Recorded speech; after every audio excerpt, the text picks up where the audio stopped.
Sure, Caitlin. I have two questions for you. One on the flights, but first on the president's post overnight, saying that the pardons that were issued by President Biden preemptively to members of the January 6th committee, that they're now null and void. Have attorneys here at the White House told President Trump that he has the legal authority to undo a pardon simply because it was signed by auto pen, as he said? The president was begging the question that I think a lot of journalists in this room should be asking about whether or not the former president of the United States, who I think we can all finally agree was cognitively impaired. I know it took people some time to finally admit that, but we all know that to be true, as evidenced by his disastrous debate performance against President Trump during the campaign. I digress on that. But the president was raising the point that did the president even know about these pardons? Was his illegal signature used without his consent or knowledge? And that's not just the president or me raising those questions, Caitlin. According to the New York Post, there are Biden officials from the previous White House who raised those questions and wondered if the president was even consulted about his legally binding signature being signed onto documents. And so I think it's a question that everybody in this room should be looking into, because certainly that would propose perhaps criminal or illegal behavior if staff members were signing the President of the United States autograph without his consent. Biden is on the record talking about issuing preemptive pardons to these people. But was he aware of his signature being used on every single pardon? That's a question you should ask the Biden White House. Is there any evidence on that he wasn't aware of it? You're a reporter. You should find out. Okay, Sean. on the flights, so I have a question on the timeline of the flights. You keep talking about the judge's written order, which hit the docket Saturday night at about 7:26 p.m., but he issued a verbal order before that at about 6:45 and 6:48 p.m. based on the court hearing, a verbal order from the bench. Does the White House feel the need to comply with a verbal order from this judge? Again, as I said, all of the planes subject to the written order of this judge departed U.S. soil, U.S. territory before the judge's written order. But what about the verbal order, which of course carries the same legal weight as a written order, and said for the planes to turn around if they were Well, in the air? there's actually questions about whether a verbal order carries the same weight as a legal order, as a written order, and our lawyers are determined to ask and answer those questions in court. Sean. Hey, so on Friday, the president suggested at length that it should be illegal to criticize judges, but he has repeatedly criticized judges who rule against him, and Elon Musk is calling for impeachment of judges who have opposed the administration. So how are those two things not in conflict? I have not heard the president talk about impeaching judges. I know you mentioned Mr. Musk's tweet, but I have not heard the president of the United States ask that. Mary. Hey, thanks, Caroline. I wanted to ask about this video I saw this morning set to the tune of, I believe, Closing Time, about deportations of illegal migrants. What's the strategy behind the White House's videos they've been putting out on this, and can you kind of talk us through the thinking on these videos? Sure. I think the White House and our entire government clearly is leaning into the message of this president, and we are unafraid to double down and to take responsibility and ownership of the serious decisions that are being made. The president was elected with an overwhelming mandate to launch the largest mass deportation campaign in American history, and that's exactly what he is doing. And to this very day, we are now, I think, 56 or 7 days into the administration by my count. The president still receives an overwhelming public support for the policies that he is enacting. So we are unafraid to message effectively what the president is doing on a daily basis to make our communities safer. And the specific video you referenced, I think it sums up our immigration policy pretty well. You don't have to go home, but you can't stay here. Go ahead. Thanks, Caroline. I have two questions. First, will President Trump put sanctions on Russia if the talks on Tuesday don't go as hoped? And secondly, have any illegal immigrants self-deported through CBP home yet?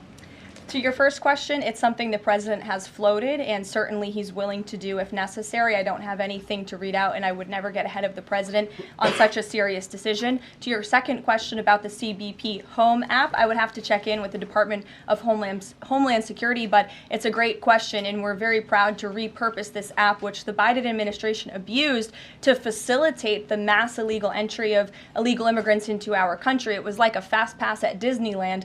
That's not happening under this administration. We are encouraging illegal immigrants to actively self-deport to maybe save themselves from being in one of these fun videos. Caroline. Sure. John, good to see you. After President Trump strafe-bombed the Houthis yesterday, he said that if they retaliate, he was going to personally hold Iran accountable for that. Holding them accountable, what would that look like? Well, I would defer you to what the president put out this morning, John, where he said very clearly, I will read it, "Let nobody be fooled. The hundreds of attacks being made by Houthi, the sinister mobsters and thugs based in Yemen, who are hated by the Yemeni people, are all created by Iran. Any further attack or retaliation by the Houthis will be met with great force, and there is no guarantee that the force will stop there. Iran has played the innocent victim of rogue terrorists from which they've lost control, but they haven't lost control. They are dictating every move, giving them the weapons, supplying them with money and highly sophisticated military equipment, and even so-called intelligence.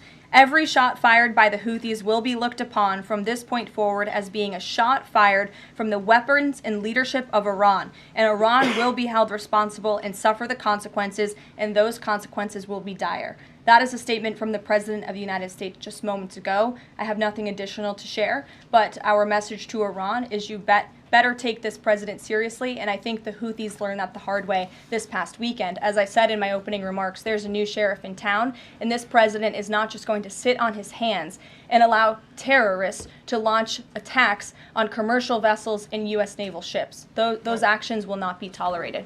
Sure. Thanks. There have been some media reports just in the last few hours that the administration has decided to withdraw from the International Center for the Prosecution of the Crime of Aggression against Ukraine, which is designed to hold Putin accountable for war crimes. Are you able to confirm that? And if that has occurred, why has that occurred? I'm not able to confirm it because I have not heard that. I will caution, I know there have been many inaccurate and misleading reports from Reuters lately, so I would caution anybody taking that seriously, but I can check in and get back to you. Rachel. Karroline.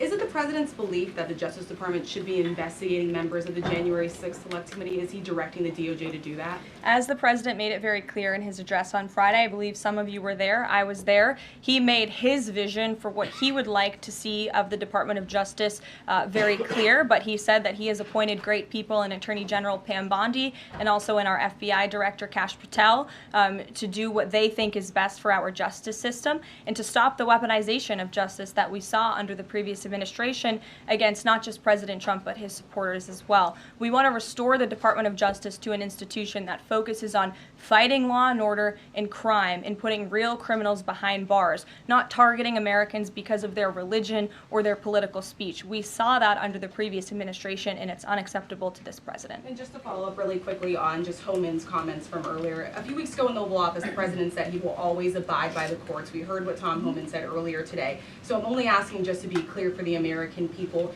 It is the administration's belief that they will that you feel like you are bound to comply by the judge's orders? We are complying with the judge's orders. Question on the storm. Sure. What role does the president see for FEMA with these storms? He's talking about getting rid of FEMA, states handling their own disasters.